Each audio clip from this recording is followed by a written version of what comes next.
Good morning, everyone. Welcome to the Budget Review Subcommittee on Education. First of all, we're going to need to call the roll. Senator Neal, Senator West, Representative Baker, here. Representative Bojanowski, Here. Representative Bowling, Here. Representative Graham, Here. Representative Lewis, Here. Representative Palumbo, Representative Raymond, Representative Riley, Representative Timoney, Representative Tipton, Co-Chair Banta, here. Co-Chair McCool, Here. Chair Deneen. Here. Thank you. Hopefully every member's had a chance to review the minutes from the last meeting. Do I have a motion to approve those minutes? Motion. Second. We have a motion and a second. Opposed? Minutes are approved. We have a couple of presentations today. First up is the Kentucky Educational Collaborative for State Agency Children, and then after that presentation, we will hear from the Kentucky High School Athletic Association. So if the folks that are here from the Kentucky Educational Collaborative State Agency can move on up here. I believe we have Ronnie Nolan, the Executive Director. Make sure your microphone is on, please, sir, and please introduce yourself, and the floor is yours.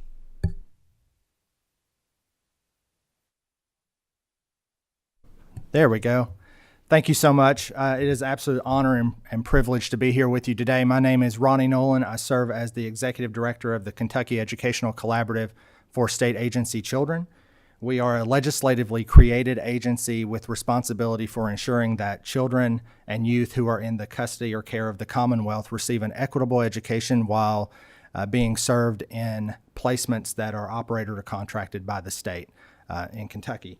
We are a collaborative network made up of representatives from the Department of Education, the Department for Community-Based Services, DJJ, as well as Behavioral Health, and working with local education agencies, school districts across Kentucky to ensure those services are provided.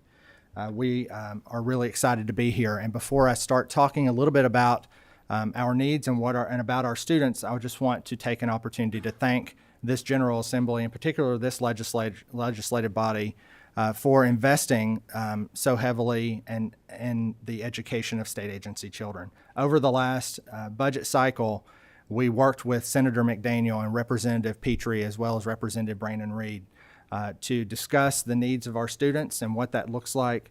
And this legislative body responded in a way that has been unprecedented. And I just want to thank you for your support.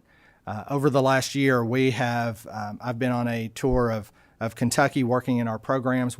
As you'll see later in the presentation, we are all over Kentucky from Paducah to Pikeville.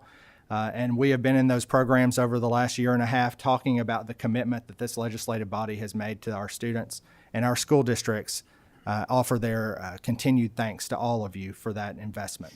So thank you for that, and know that it is greatly appreciated. I know many times that you have invested in different things as a legislative body, and sometimes you don't get the thanks that you deserve. So I want to make sure that you understand that our administrators across Kentucky know the commitment that you've made, and we appreciate it. State agency children, as I noted, are those children and youth who are in the care or custody of the Commonwealth and being served in programs across Kentucky. These are programs that you're probably familiar with. They're operated or contracted by the Department for Community-Based Services or the Department of Juvenile Justice. All of those programs that you probably are familiar with, you've had the Department of Juvenile Justice representatives in front of you many times over the last year and a half talking about what those programs look like. What is often left out of that conversation is that we have schools that are operating in all of those programs across the state, and we have teachers who every day, through all of the news that we have seen, through all of the discussions that we have had, we still have teachers who are going into those facilities every day to deliver high-quality instruction, because we know as a Commonwealth and as school districts and as representatives who are here to advocate for state agency children, we know that education is the difference maker for our kids. We know that they have high levels of needs, and I'm going to talk a little bit about that as we move through this presentation. But we know if we want to change the trajectory of their lives, we have to invest in their education. And so we are committed to doing that. And we send teachers every day into those facilities, and facilities like the ones that you have listed here today, so that you understand the breadth of the types of programs that our local school districts are working with. I also want to note that our local education agencies, which are the local school districts, have responsibility for providing that instruction. It is not the Department for Juvenile Justice. It's not the Department for Community-Based Services. They partner with us and with our local school districts to ensure that our students are receiving the services they need, and our school districts are sending teachers into those facilities. You can see here in this slide that a representation of where our programs are across the Commonwealth. As I reviewed the membership of this committee before today, everyone here who is here today, with the exception of Representative Tipton, have a program in your district. So you have these facilities. They are programs that are like the Middlesboro Group Home. We have programs like the Academy here in Franklin County. We have Maryhurst in Jefferson County. All of those types of programs that you've heard about, those are represented here across Kentucky. Again, as we talked earlier about those DJJ facilities, we have the Northern Kentucky Youth Development Center in Representative Banta's district, where she was a school administrator at the district level who oversaw the educational services in that program and has worked closely with them for many years. Many of the others here today have also worked with these programs across Kentucky. As I said, we're in 47 different districts in Kentucky, but we serve kids from every single district. So while we only have programs in the 47, and we may not, for example, have a program in Carter County, I can assure you that there are children from Carter County who are in the care or custody of the Commonwealth and being served in those other programs. And so as a Commonwealth, we have intervened on behalf of those children because of oftentimes abuse or neglect that is taking place in their home and in their community. And we have, as a Commonwealth, made the decision to help support those kids in an out-of-home placement. And that moves them to a district that is not in their home county, but somewhere where they can get the services that they desperately need. We serve about 8,500, just shy of that, each year, who come through our facilities and our programs. It is a large number of kids who enter into these facilities. That number has swayed a little bit over the last couple of years. During COVID, the height of COVID and the pandemic related to that, we had a drop in our numbers. I think that is understandable as the Commonwealth really made strides to keep kids in their home community and to reduce the spread of those. So when we looked at those programs, we had a little bit of a dip, but I will assure you that those numbers are now back almost to what they were pre-COVID, and we anticipate that those are continuing to grow as we're seeing more and more need across the Commonwealth related to the students that we are serving. I want to share with you just a little bit of information related to our kids so that you understand the types of students that we are working with. Most of our kids are in the custody or care of the Department for Community-Based Services. We have about just shy of 56% of our kids that we serve in our programs are in a DCBS contracted program. Those are those programs like St. Joseph's Children's Home, the Methodist Home for Children that many of you are familiar with. Those are kids who are being served in residential group home settings. In addition to that, within DCBS, we also have a large contract with programs like Peace Hospital or Lincoln Trail Behavioral Health Systems, who serve kids who have immediate high-intensity psychological and psychiatric needs that must be addressed. So we have all of those kids that we serve. As you all can certainly understand, typically those kids are not able to attend a traditional school because of a lot of different factors that are taking place in their lives. If we are having psychological and psychiatric episodes that prevent them from attending a traditional school, we have to have programs and educational services located in the facilities where these students are living and residing. Just because a student enters into a psychiatric hospital doesn't mean that they are not entitled to a free and appropriate public education. It just means that it must be delivered in a different way. That also stands true for the DJJ programs where we have educators who are serving in classrooms within those facilities as well. So just a little bit more than 42% of our kids are in those DJJ programs. As you all will certainly understand, those kids can't go to a program. So when we have kids who are in the Future Forward Education and Career Center located in Fayette County with school services provided by Franklin County, those kids certainly can't get on a bus in the morning and go to Bryan Station High School. but they are still entitled to an education. And so we work with those local school districts to send in teachers to that facility to ensure that those services are being provided.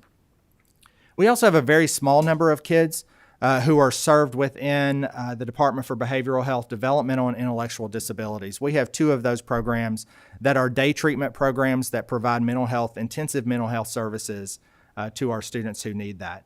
That is located, one in Jefferson County and the other in Corbin Independent Schools down in Whitley County.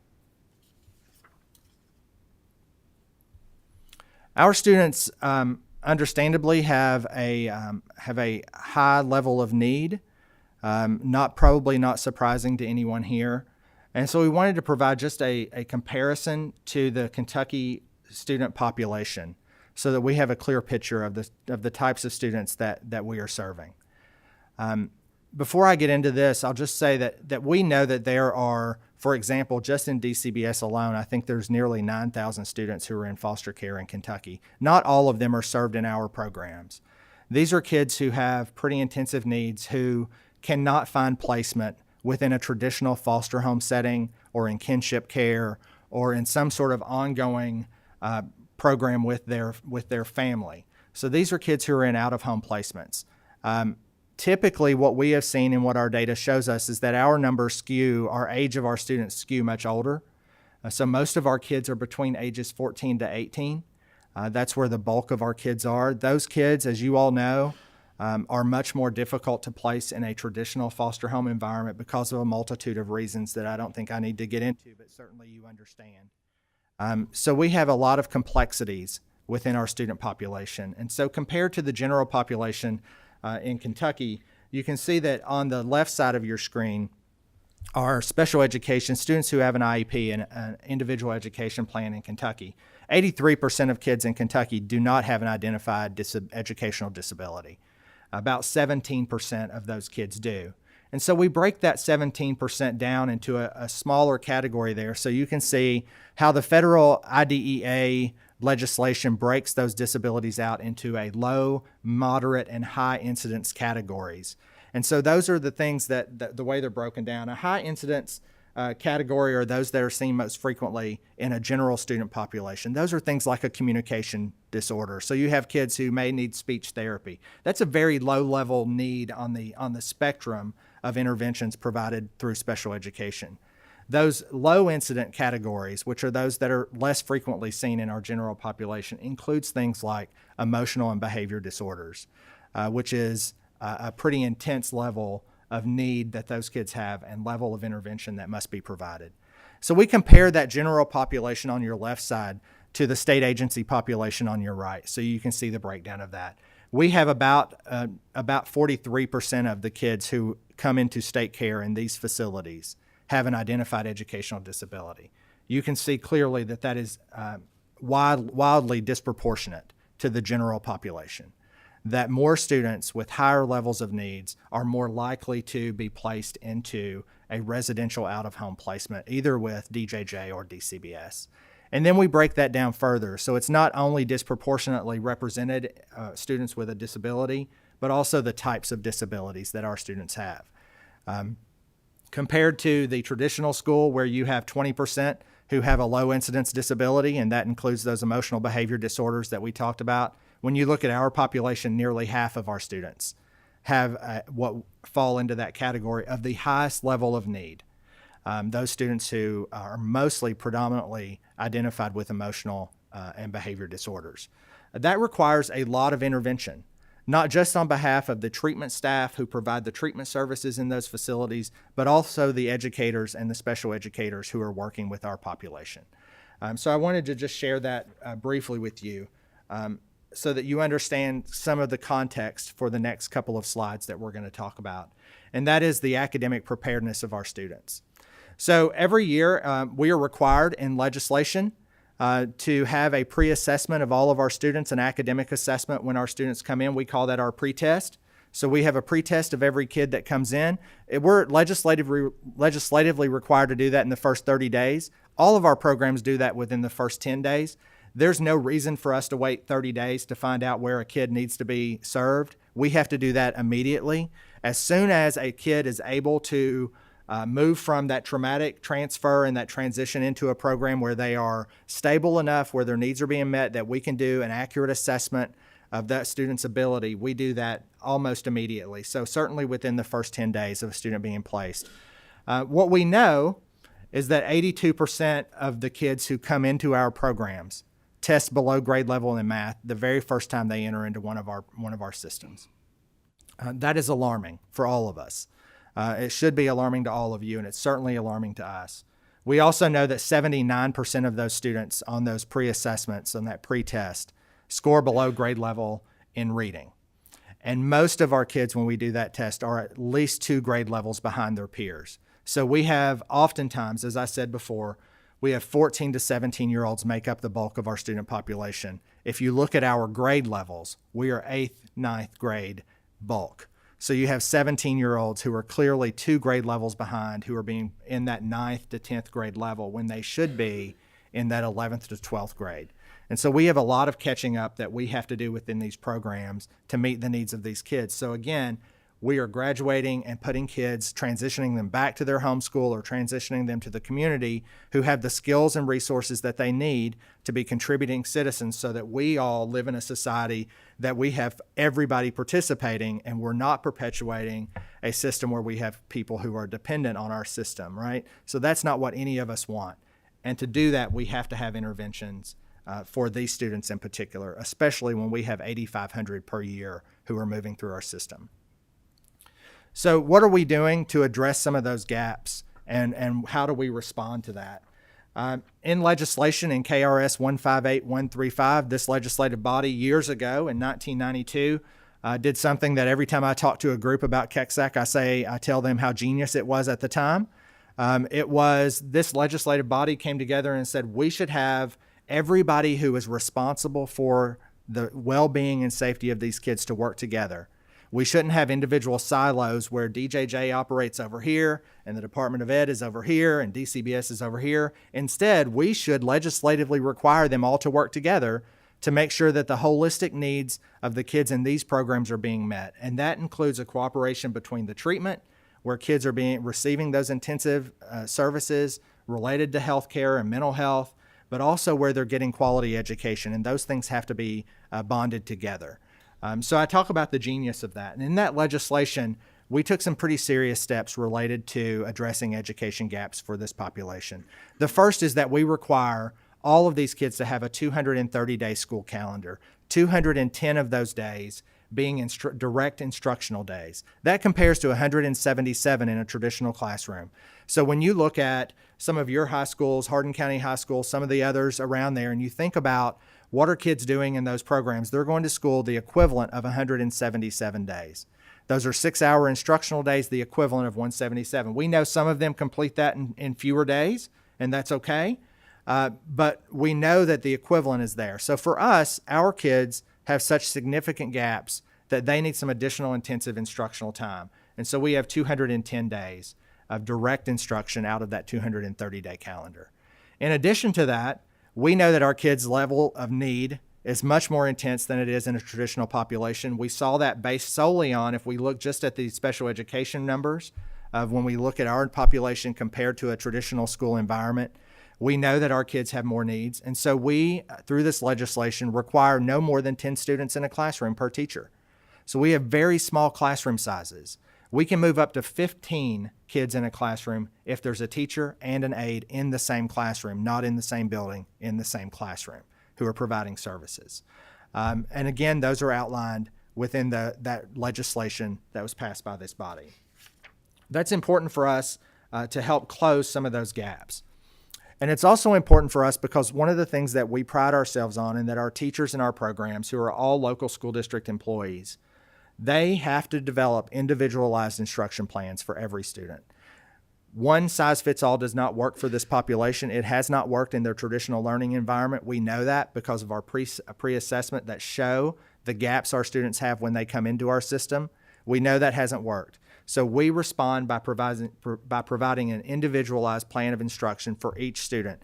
And we do that through a blended learning model in our programs. We have both direct instruction by fully certified teachers And then we also compensate that or support that with technology-based instruction.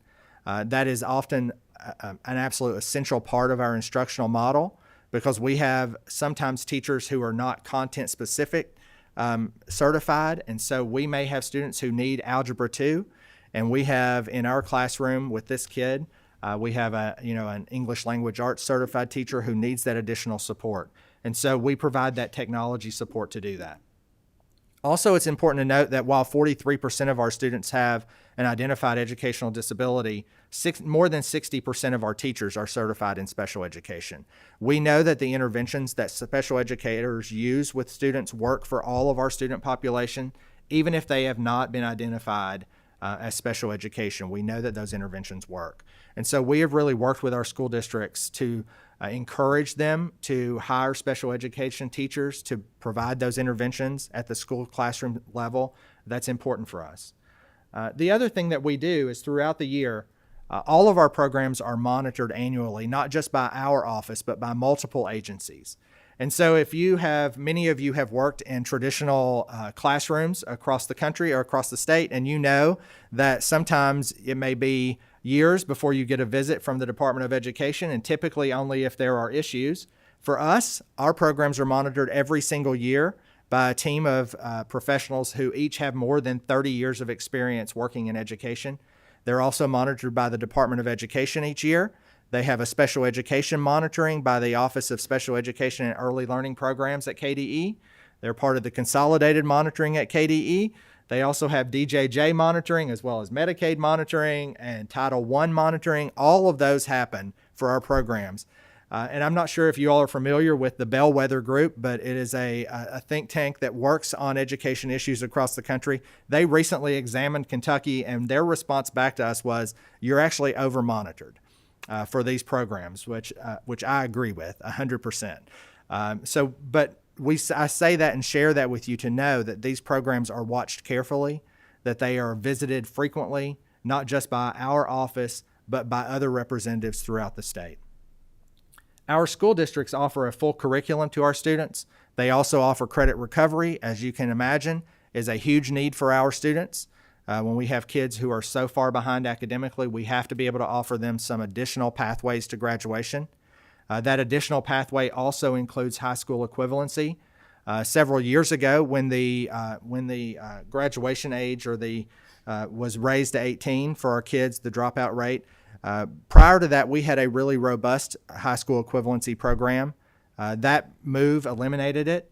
Several years ago, with Representative Bam Carney, led an effort to change that for us, and he, with 100% unanimous passage in both the House and the Senate, allowed our students to re-enter back into a high school equivalency program just for our kids, because we knew that when we have 17-year-olds who are 2 years behind their peers, the likelihood that they are going to graduate on time is pretty slim. And so we wanted to offer multiple pathways. And so with Representative Bam Carney's leadership, we were able to do that. We expanded that this past year with Representative DJ Johnson from Davis County, who led a bill to expand high school equivalency offerings to all students who are in an alternative education placement, including ours. And that bill also passed unanimously in both chambers. We also have vocational training within our services as well. So our ROI, our return on investment, I think is something that we're really proud of. So we talked about those pre-tests, right? And where our students are falling on pre-assessments when they enter in.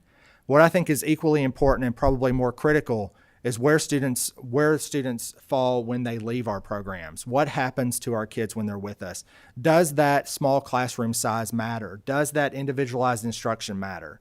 And what our post-test tells us, that students who are with us 90 days, 60% of them improve a grade level or more in math in 90 days.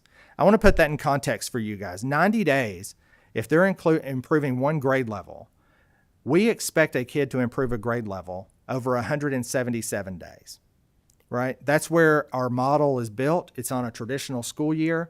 We say if a kid moves up a grade level in one school year, 177 days, then we've done our job. In our programs, more than 60% of our kids are moving one grade level or more within 90 days. We also have nearly 55% who do that in reading. That's an impressive number. And it's certainly not where we want to be. We have lots of growth that we still need to have happen. But it's pretty impressive for the interventions that are taking place. And when we talk about return on investment, I think that speaks to that investment and where your dollars are having an impact for these kids.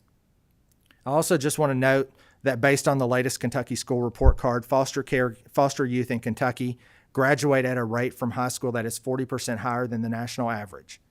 That's an impressive number for us. It is not where we want to be. So I'll tell you that the national average for foster youth is 50%. 50% of kids in foster care graduate high school nationally. In Kentucky, it's 70%. It's 40% higher, but not anywhere near where we need it to be. And so we're intensifying those needs and kind of the interventions for what can we do to address that. And that's what we have been focused on, is how do we close that gap even further for our students. And so that brings us to why we're here, right? And so again, as I kind of wrap this up and finish here, I want to thank you for the investment that you've already made in our kids. I've been with this program for 19 years. I'm starting my 20th year. During that time, I will share with you that our legislative allocation has remained the same or reduced during that 19 years. As you can imagine, the cost of providing services over a 19-year period did not go down. It continued to go up every year. And what that meant is that we have 8,500 kids who are coming through our system who have high levels of need that we've already talked about, who need very targeted interventions.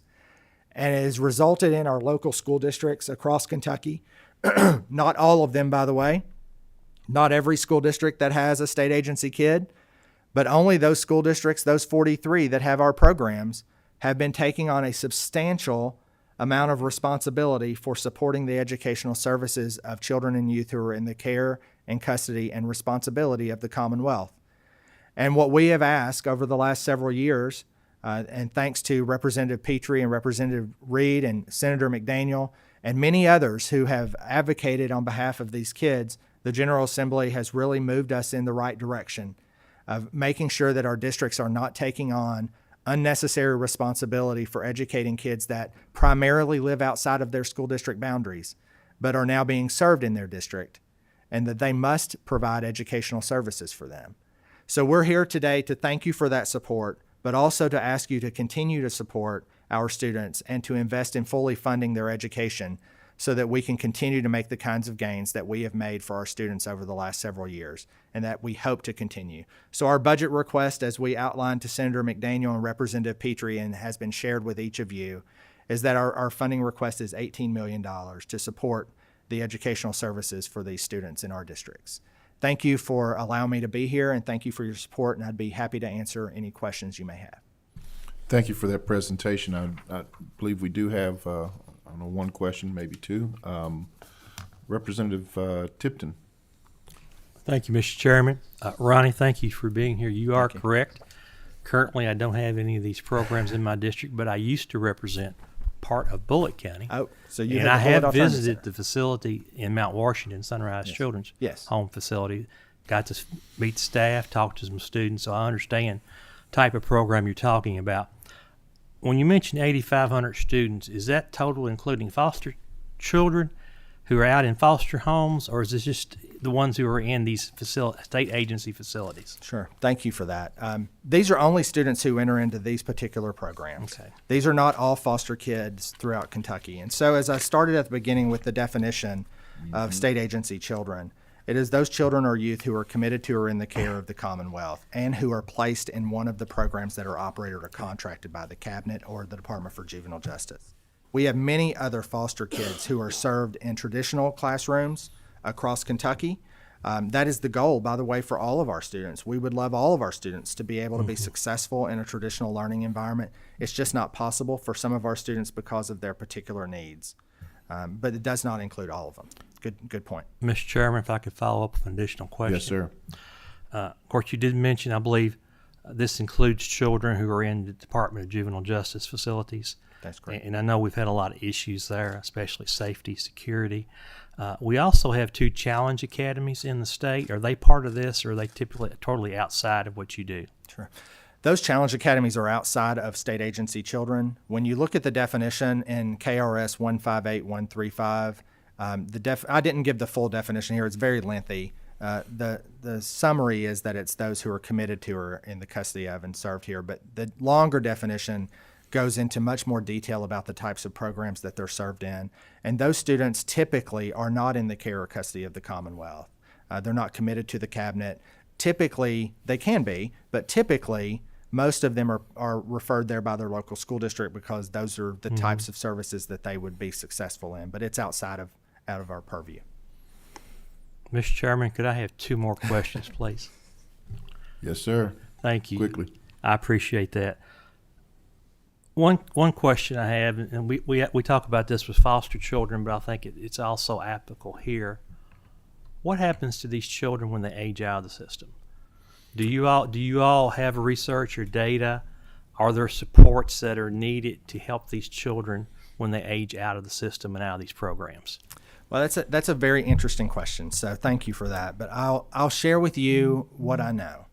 So our students, we do not track students at our level after they leave our program, but the state does. The Department of Education does, and there is a wide variety of services that are available to these students once they age out of the system, right? So as I said, I think it's 56% of our kids are in DCBS custody, right, or care or supervision. Those kids have a lot more options for supports once they age out, and that has only increased in recent years. There are things like tuition assistance for post-secondary training available to those kids. There are additional services that include things like housing, independent living supports. They have textbook supports. They have automobile supports. They have, a lot of different options for those kids who transition out of DCBS, and those are the bulk of our kids. DCBS or DJJ has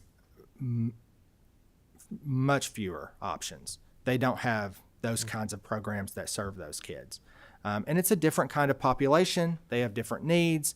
There's a lot of factors that impact that. Certainly, we would be supportive of enhancing those options that are for DJJ students, but currently they don't exist to the level that they do for DCBS. And for my final question, yesterday in Education Committee, we talked a lot about virtual academies. Is your instruction all in person, or do you utilize some virtual? So I think that's interesting. So we have a blended learning model is what we encourage and what we support in our programs. And so as we do our monitoring visits to all of our programs annually, whether they need it or not, we observe classrooms, we talk with students, we talk with teachers, we make sure that there's what we call blended learning, where we have both direct instruction taking place by a certified teacher that is enhanced by technology-based instruction. So all of our services are in person. Now that during COVID, everybody went virtual. So just understand that we did too. That's part of what the system was. But that is not how we operate. It is in person, certified live instruction teacher who is in every classroom with our kids. They have to meet the certification by EPSB, which is the Educational Professional Standards Board. All of our teachers meet that certification requirement. And they provide the direct instruction that's enhanced by technology-based, but there's not virtual that's happening. Now, I will share with you, and I shared with Representative Banta just before this, that over the last year, with some of the concerns that were raised in the Department of Juvenile Justice, we had one program that temporarily went virtual for safety issues related to us sending teachers.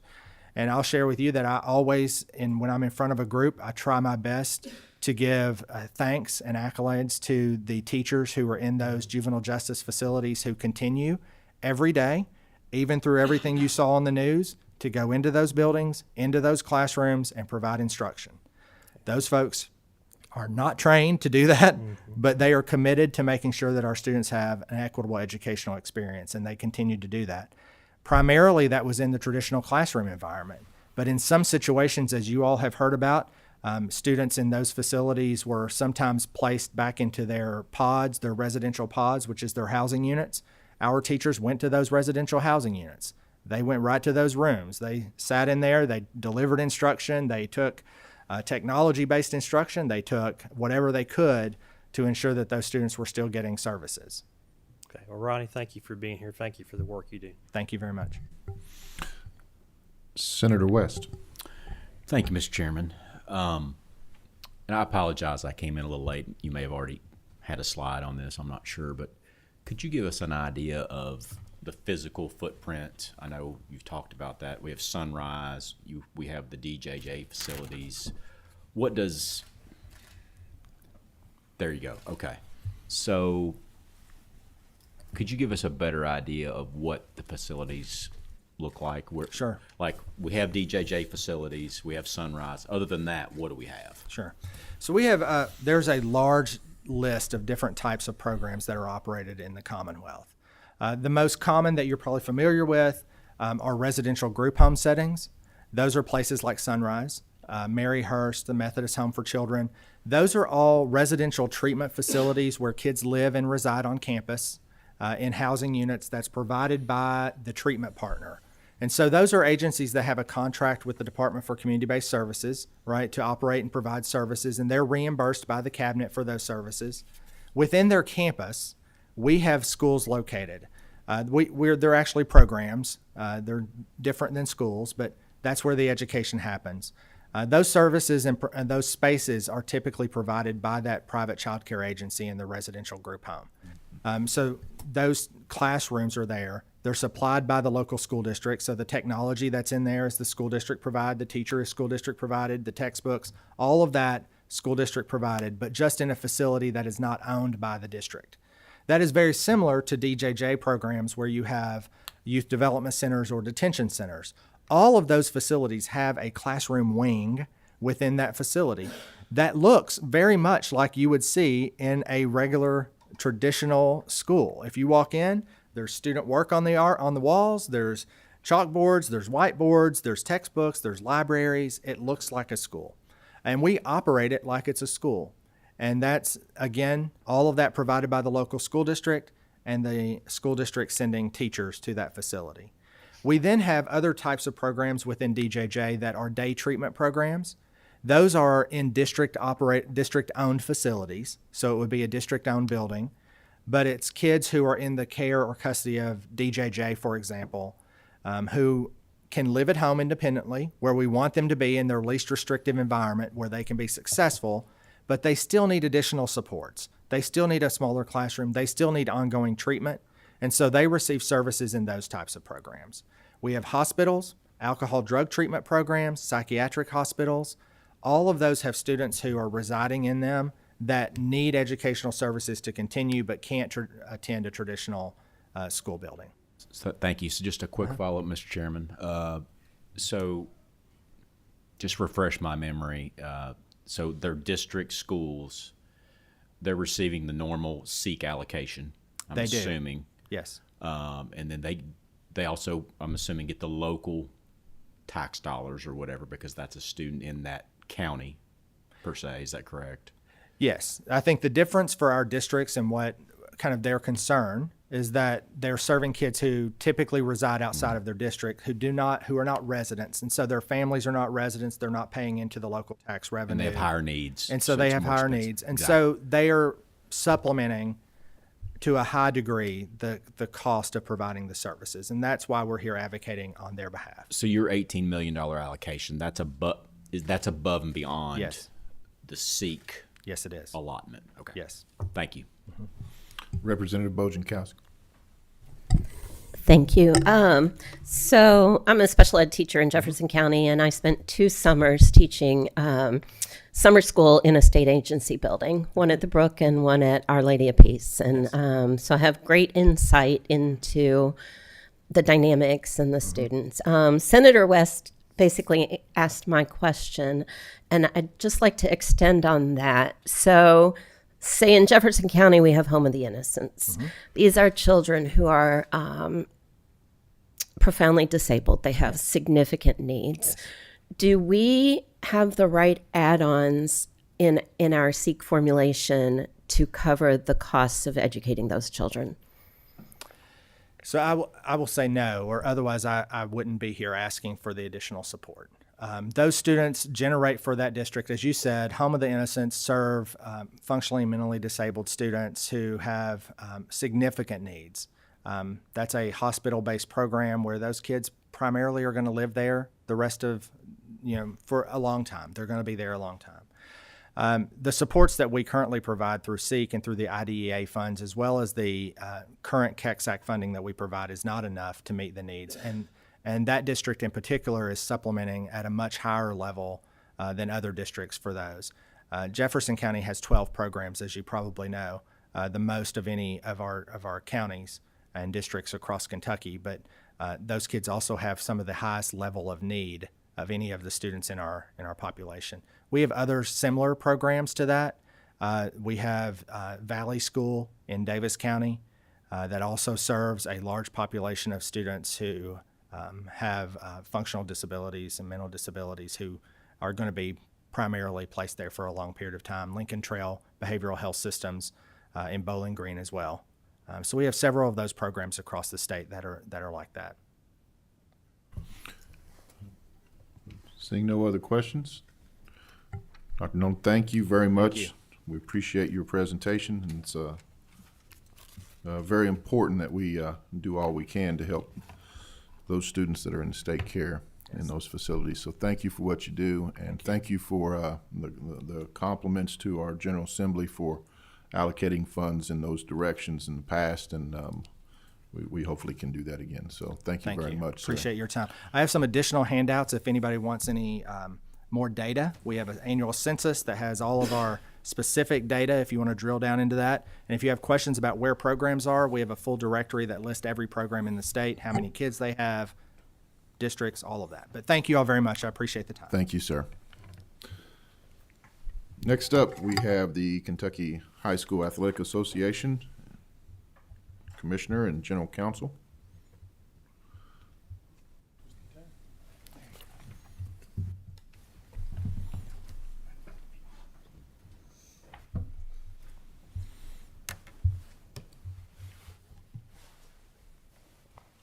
You always like to make an entrance.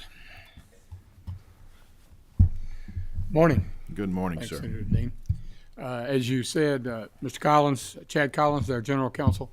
I'm Commissioner Julian Tackett of the High School Athletic Association. I've had the pleasure of meeting most of you at different times. I also have with us today Associate Commissioner Butch Cope and Assistant Commissioner Darren Bilberry, and they will come up in conversation as we talk about the process, and we'll be glad to answer any question because we think it's good during this relaxed for us, less than relaxed for you all, time of year to just have a conversation and make sure that everybody's kind of on the same page. And we certainly are grateful for the opportunity. Our relationship with the legislature is long. My particular relationship is long because it was one of my jobs a long time ago to be in these hallways, and I really enjoy working with you all. And Mr. Collins came to us from LRC, so he knows the hallways as well. And I do want to give kudos to Ms. Columbia and the staff for accommodating everything we needed to get ready for this meeting. So thank you.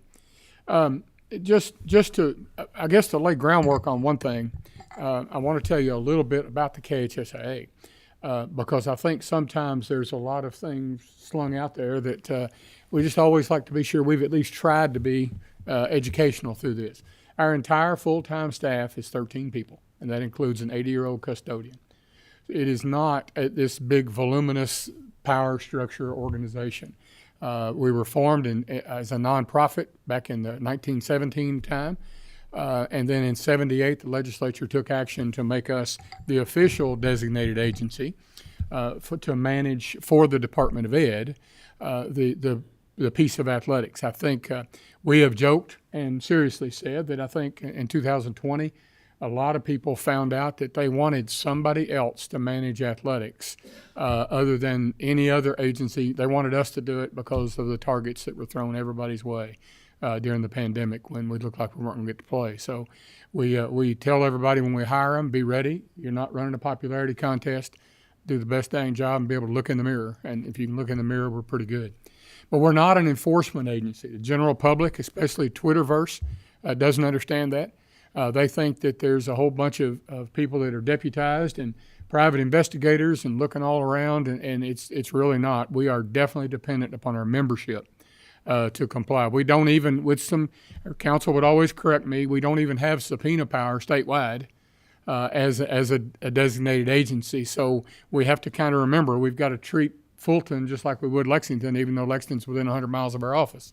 And we might have a little more authority there. The legislature has always understood that, has really worked with us closely as we've developed rules. Would a lot of people like for athletics to be locally controlled? I think there's people that would, except all the local control people are competing against each other for championships. So that's why the association has a place, and probably some form of it will always have a place, because when you're only giving away one set of trophies, people will do a lot of different things to try to get those. And there's a real world there, and so that's why part of the issue today is just make sure you're aware of that. We have one opportunity that Chad will describe when we talk about our due process, that we can take sworn testimony, because we do use retired circuit judges, people empowered through KRS Chapter 13B as hearing officers, and they're at least able to try to get the truth out.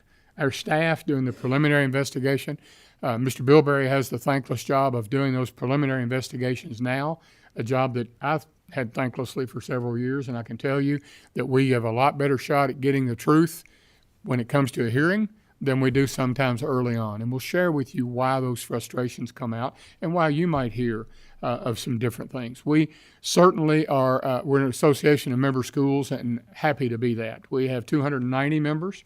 We take in, that's our highest total since probably the early 90s. Because there was a small school athletic association for Christian schools that is not having championships anymore. So a lot of their schools are joining the KHSAA, and so we've grown back to 290 schools. We take in all the publics, all the non-publics, everybody. We're one-stop shopping, and we're responsible for one thing, and that's interscholastic sports. That means between schools. There's parks departments that can handle community stuff. There's different other ways that competition can be held, but between schools is what we're charged with. And we try to spend most of our day trying to figure out how we can service our schools by the way we manage championships and giving these kids the best opportunity for participation. Keep in mind, as we promote that, the NCAA has data on their website. 6% of people across all sports play beyond the high school into any level of college. 6%. Now, I jokingly say that 94% of families think their kids in the 6%. I get that. But really, we realize that the last biggest exciting opportunity for sports for most of those kids is in our events. And so it's big that we make those the type of events that we would want to do it. We do not get state funding at this point. And you know, we've talked before with the legislature about some of the costs of due process and some of the funding there, some of the options, but we're funded by dues that our membership pays. And they all pay a flat fee. If you check with other states, you'll find that a number of states, they have a fee the schools pay, and then they pay additional for every sport they run, which is one flat fee. And most of their membership dues goes to buy an insurance policy for catastrophic injuries on the student athletes. It's a pass-through for us because we can make sure that we can live on a year's budget with tournament receipts and our corporate sponsorship program, and we do very well on those. And so that's important. That's why we haven't had to come back. We had, a couple of years ago, we had various members of this body ask with some of the COVID money floating around, how much do you all need, how much do you all need? And we said, you all have got better targets for this at this point. But I'm going to talk to you about some things that have changed, and particularly the cost of some of these hearing things, just to give you something to think about. We handle the athletics, and we don't really act on any particular school. We try to treat them all the same, whether it's our smallest high school, which is, I believe, Foundation Christian now in Bowling Green, that has less than 24 students at the high school level, all the way to Lafayette with almost 2,500. So we've got a wide variety. And I talked to you about our organization. We are formed as a 501c3. What's interesting and Representative Timoney can remember when he was involved with track and worked with us at a state championship a couple of years. We always made the joke that we're formed as a nonprofit but designated as a state agency and yet quasi-state. And all that really means is it's confusing for the regulators, but we can buy things cheaply. Some price list is going to have a better price for us. So, it really, it's a mess. LRC staff used to tell us they couldn't figure out how to diagram it, quite frankly. But through it all, those 13 people coordinate 229 state championships, 59 team trophies, 178 individuals. We have more than 109,000 student athletes last year that are impacted by what we do. So we take a lot of seriousness, and this is not flippant.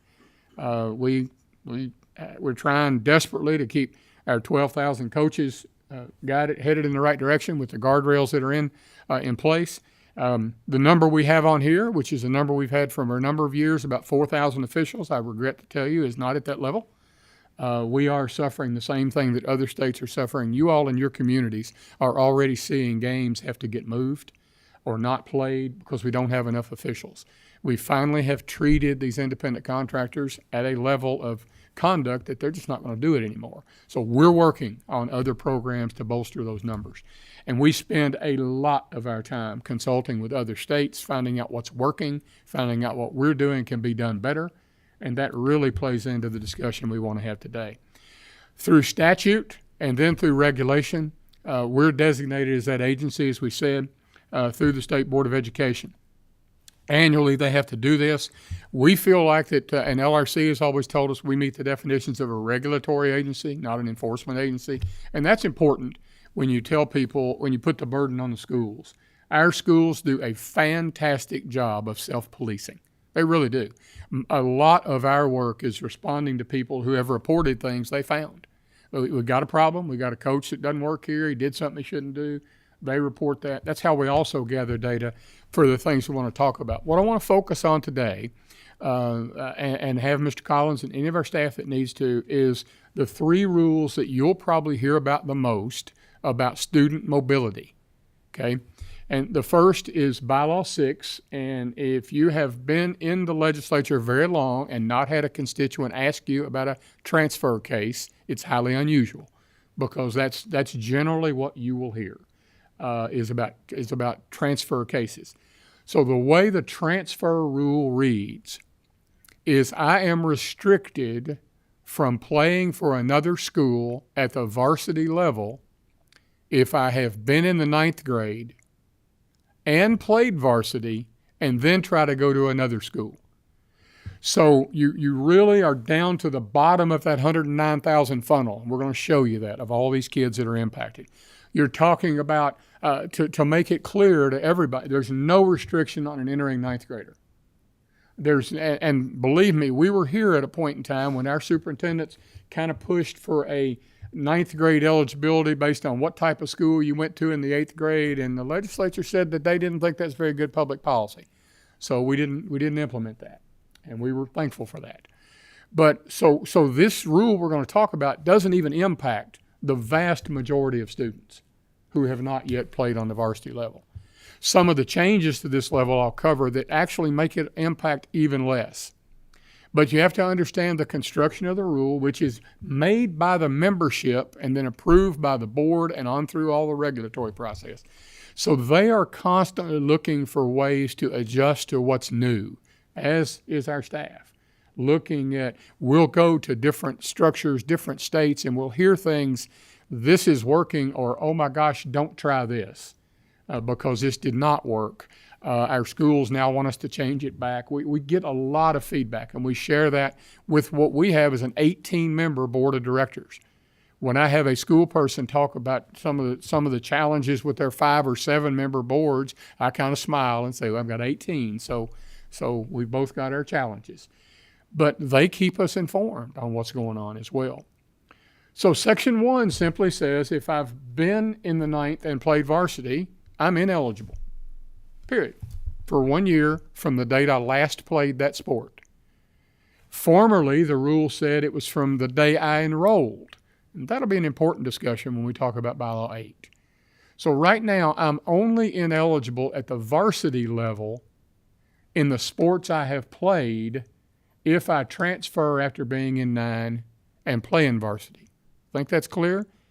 So you're really not talking about as many kids. And the biggest change that's been made in probably my time at the association is that the ineligibility only applies to the varsity level.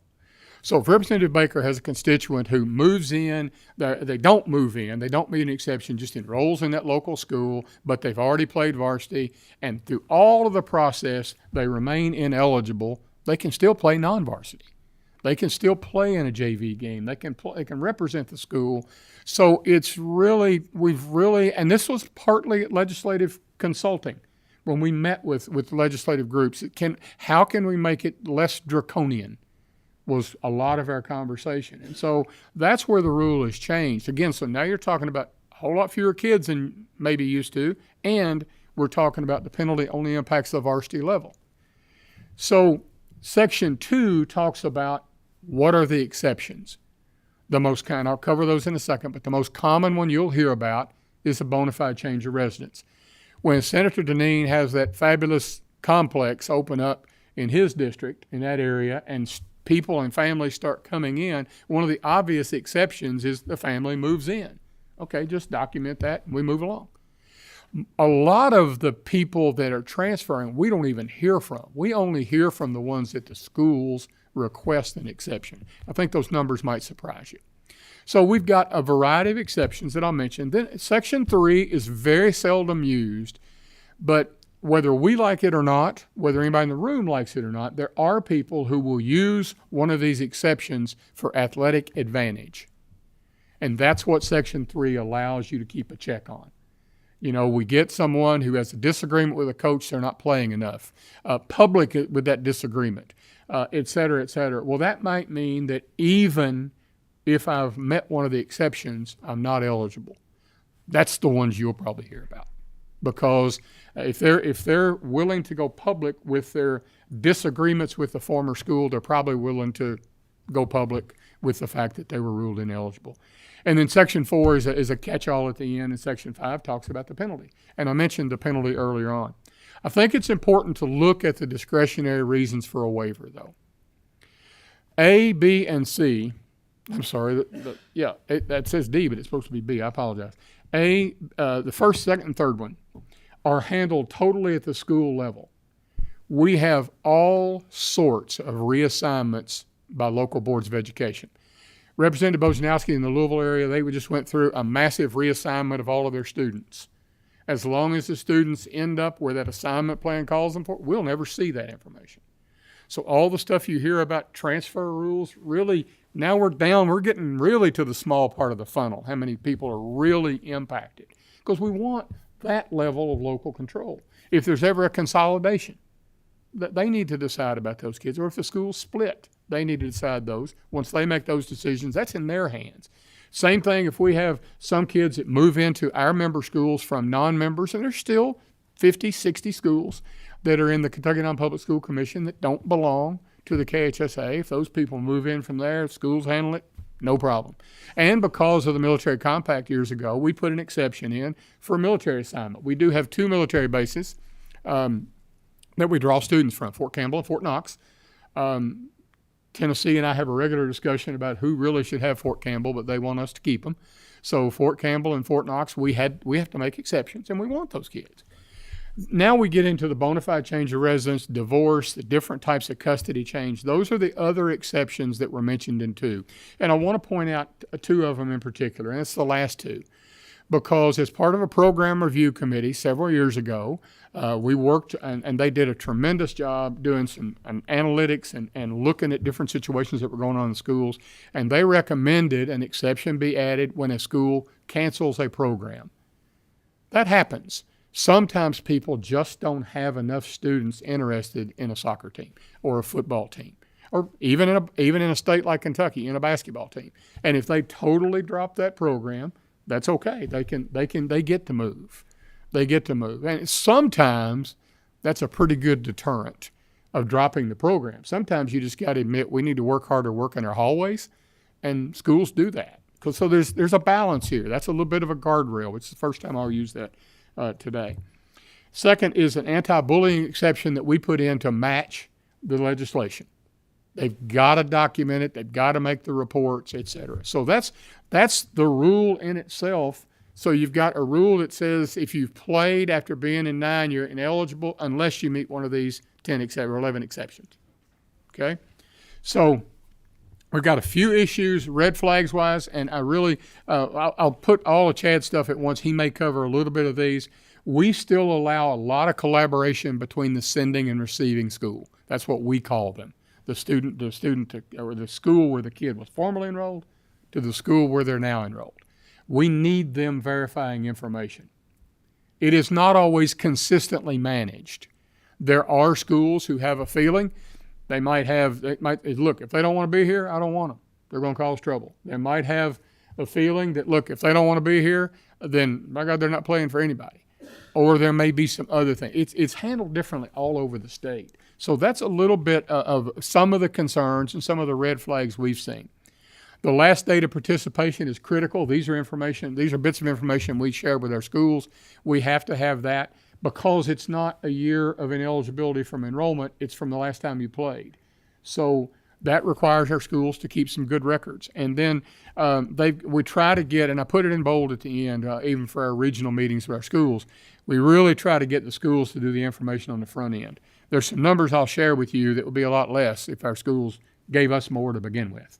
But many times we're late getting that process.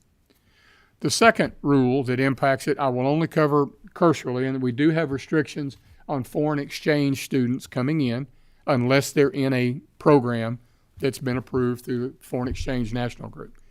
That's fine. J1 kids we bring in, F1 kids we bring in.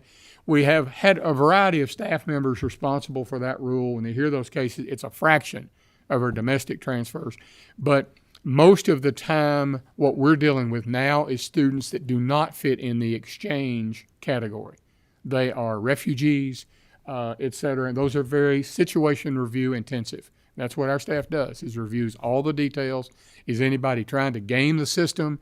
Is this a case where a college coach has suddenly placed this kid here so they can, and we find that information out. That does happen. And so are they trying to hide them from other people because they want to keep them here? We don't deal a lot with Bylaw 7 cases, which is good, but those get real fact intensive, and their timeline for review can be a little bit longer as we cover our timeline discussion, because they may be so fact intensive, we've got to do quite a bit of research. Birth certificates are challenging. There's several of you that have been in classrooms.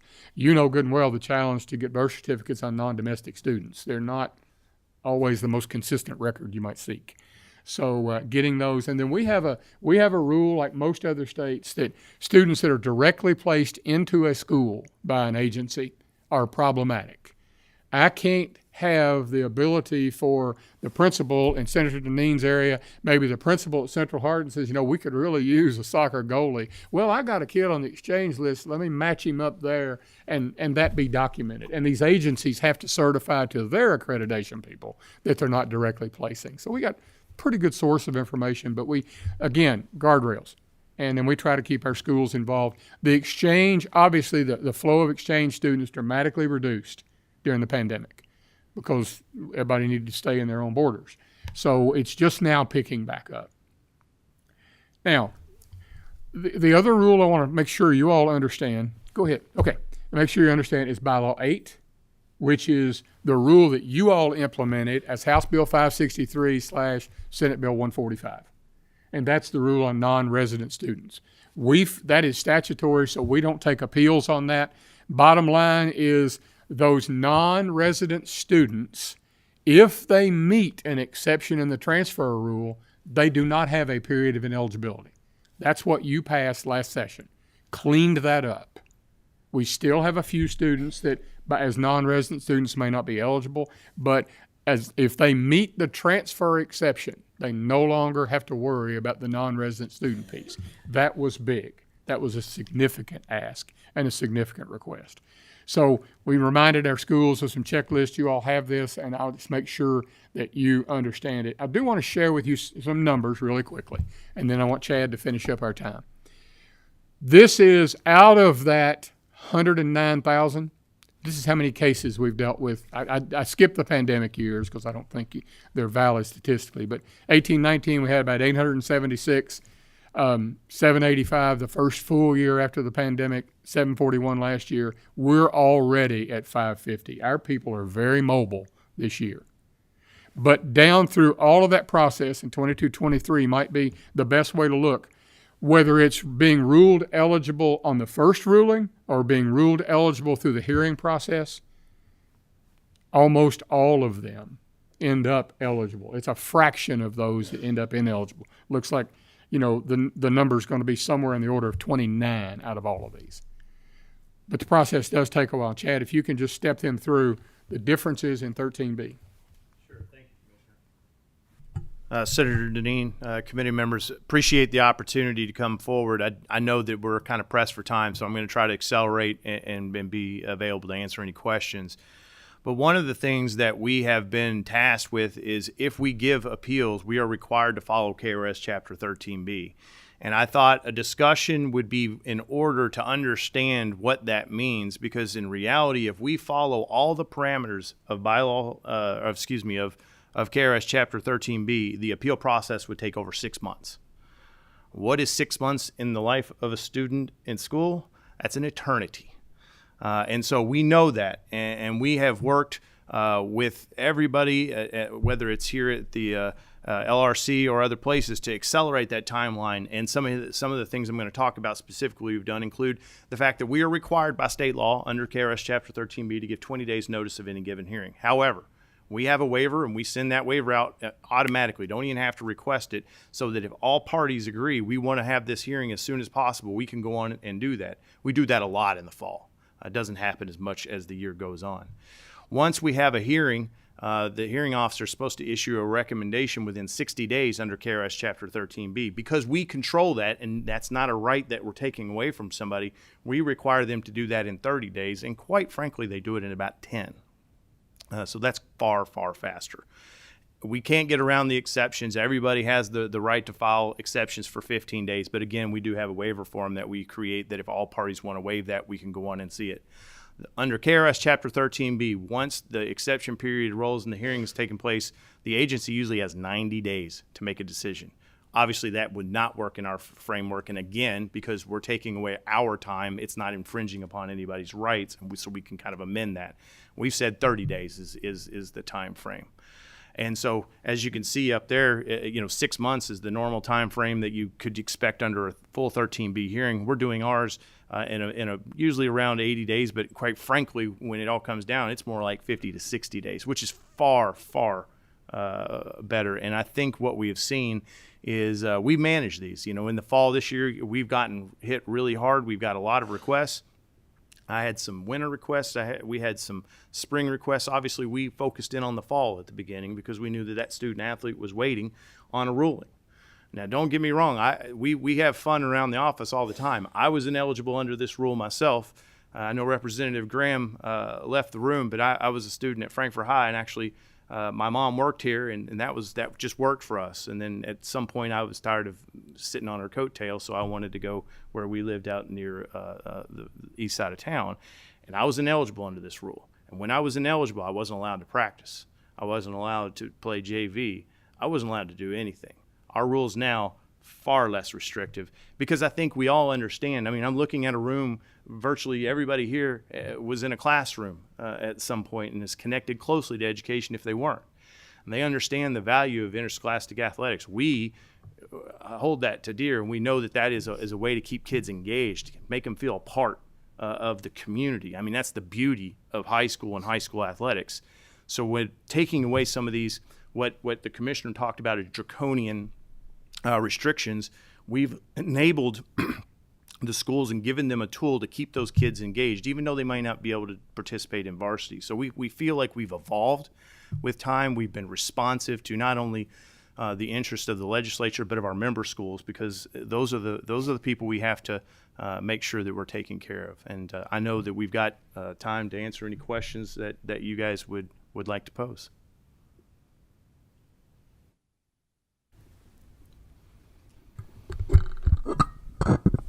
Thank you, Mr. Chair. Thank you all for the presentation today. And My question, and I didn't see it on the exceptions list of exceptions to the waiver rule, I guess.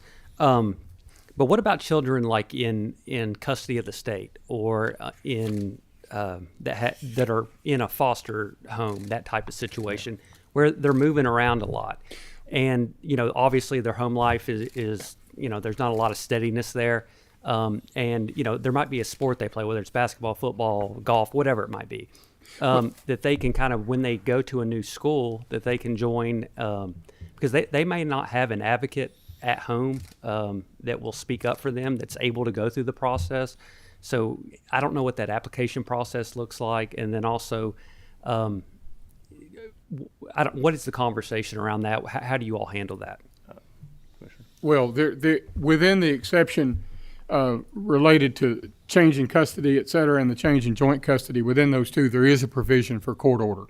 It does require judicial order, and a lot of even the titling of it is reminding people that it has to be an official order. But we'll be glad to share that site. But those been covered originally, probably decades ago, that if a judge decided, if they're a ward of the state and ordered to go somewhere, they're included, they're eligible. That's one of the exceptions. Okay. They just have to provide that documentation. I think it's also important to recognize, we didn't talk about this much, but our due process procedure states that even if you don't meet an exception, if it is shown, the evidence shows that strict application of the rule is unfair because the circumstances that create that ineligibility are beyond the control of the parties, that is something that eligibility can be restored on. So even if we have a situation like that doesn't fit I don't mean this in a demeaning way, but a cookie cutter rule, I think that due process procedure gives life and recognition to the process to say we have to look at each kid and understand that the rule can't anticipate every single situation. Mm-hmm. But how long is that due process?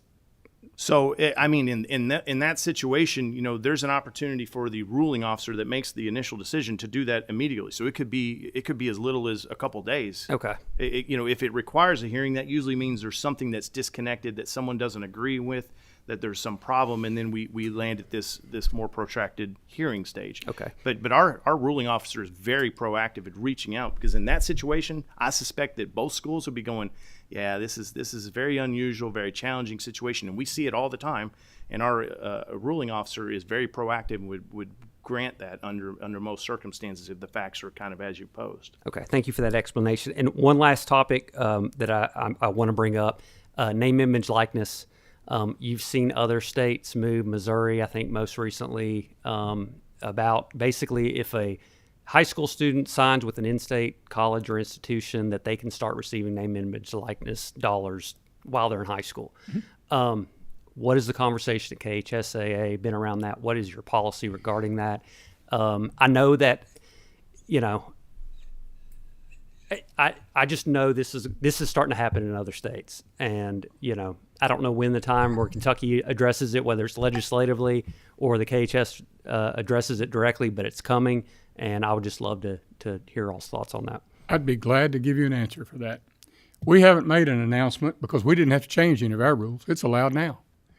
And thankfully, Senator McGarvey and Mr. McGarvey and Mr. Wise got together with us early on, made sure it fit into that. So we haven't had to we've educated our schools, spent a lot of time with them, but we require no rule changes to allow exactly what you just described. And what some of particularly the southern states that had very restrictive rules, have had to make changes and announcements and things. We didn't have to. It's allowed. It's in our rules now. It's under our bylaw 10. Am I correct on the number? And it all covers name, image, and likeness. What the kids cannot do, and they cannot do in any state, is use their high school jersey, et cetera, for that name, image, likeness. But nothing restricts a college athlete. And we certainly had a really good test for that rule with a certain athlete last year. And we worked with their family just about every day, it seemed like, to make sure everything they were doing was good. And it was very smooth. We didn't have to make any changes. We allowed it before. Very good. I was not aware of that. Thank you. Oh, thank you. That's why we're here. Representative McCool. Thank you, Mr. Chairman. Thank you for your presentation today. And certainly it's always interesting to hear about the transfers. And the only one that I ever get questioned about often is the borderline schools, border to neighboring states, have an advantage over transfer as some of the restrictions are not there. So I don't know if that's true or not true, so I just want to ask you about it. Is it easier? Does border line schools to the various states have an advantage over schools that's not on the borderline? They would still have to meet the same rule. They've got to document that they have relocated, they're no longer living there, and that's the student that is played after being in 9. Now, we do not have an in-state residence requirement. When our schools proposed that years ago, the legislature reminded us that we have 48 counties that border another state, and that a number of our people commute every day. They're already over there. But in terms of the transfer rule, the rule's exactly the same. They've still got to either relocate, they got to have a change in custody order, et cetera. We do know we have students that live in another state that play for our school, and our requirement that has gone through the department and everybody else is they simply have to be able to legally enroll at that school. So does the policy of that adjacent county to another state allow them to have a student with another residence as long as they have a guardian in the district, et cetera? They just have to be legal to do it. So it's not a difference between an in-state and a non-in-state person. Thank you. Representative Timoney. Thank you, Chairman, and thank you, Commissioner. I've been a pain in your side I started coaching, 1999, so hopefully it hasn't been as awful. It definitely wasn't as awful for me as it was for you. I have a couple questions. I'm going to piggyback off this one. Our surrounding states, how many of them have rules that prevent Kentucky kids from competing in those states? At least 2, but it's not all 7 because we check with that pretty regular. And most of them, I'll give you a real quick example from the meetings we've had with Ohio. They have a residence requirement, but you satisfy that with a P.O. box and or a guardian and or the basic requirements we have here. We don't have anybody that has I hate to take a chance on using this term, but a border wall built that says you no way, no how can you be eligible. They're going, if they can be enrolled as a student, they can generally always play. Sure. And I think that, we talk about education funding a lot and who's paying for what and those types of things. And I think it's I know it's a Pandora's box, so to speak, because I know we do have a lot, like you'd stated, do have communities where people travel quite a bit. And we've got a lot of people that live in J-Town that compete in the Louisville school system or for the private schools in Louisville and whatnot. But I'm thinking from a funding model as far as who's paying for what. I think that there's kind of a small gray area there. Next 2 things are requests. First, continue to advocate for safety of student athletes. Continue to do that. Safety and Title IX compliance. I see where we are and where we're going, and I see big dollars being invested into facilities and those types of things. And I know that that's something that, there's always some needs to be on watch with those things because we need to make sure that all of our kids are getting a fair shake. And I know that I've always used a lens in my capacity to make sure that all my athletes felt like they were getting the best possible option. I think that's really, really important. I do think that our health the questions of safety or physical health, I know that there are quite a few safeguards that have been put in place. Our athletic trainers do a really good job with those types of things. But making sure that we're holding our schools, compliant to those things, I think very, very important because one student loss is too many. And this is the only thing, Commissioner Tackett, you and I have disagreed upon, and I have to go here. I got to go down into the weeds. I petitioned the border control to score 8 places at the regional track meets, and I still think that that's a valid option. As always, Coach Timoney will be taken under consideration and really shared with the track folks. Thank you. That is such a micro detail. That's easy. You can tell I've been carrying that with me for a while. The state border might be a little different, but thank you. All right. With no other questions, I have one. Yes, sir. If a student does not meet one of the exceptions to the transfer rule, can the 2 school districts agree and allow that student to be eligible? Not under the current rules. The association had that rule for about 2 years, and the schools of the association voted it out. The administrators did not want to face those parents. They wanted to send them our way. That's the bottom line of what happened. Well, thank you both for coming today, and it's been very educational for us. Some folks may not be familiar with all of the transfers that we have coming, the open border situations that we have upon us. It's very important that we take into consideration that our student athletes are very important, and their eligibility when they do transfer or move to another district is critical to their well-being and to the participation rates of those athletes. And I think sports has always been a great life lesson, but it also keeps a lot of our kids occupied after school hours in a positive manner, and their influence with their coaches and all of that has a positive impact. So thank you all for what you do, and thank you for coming today. If there's not any further questions, do I have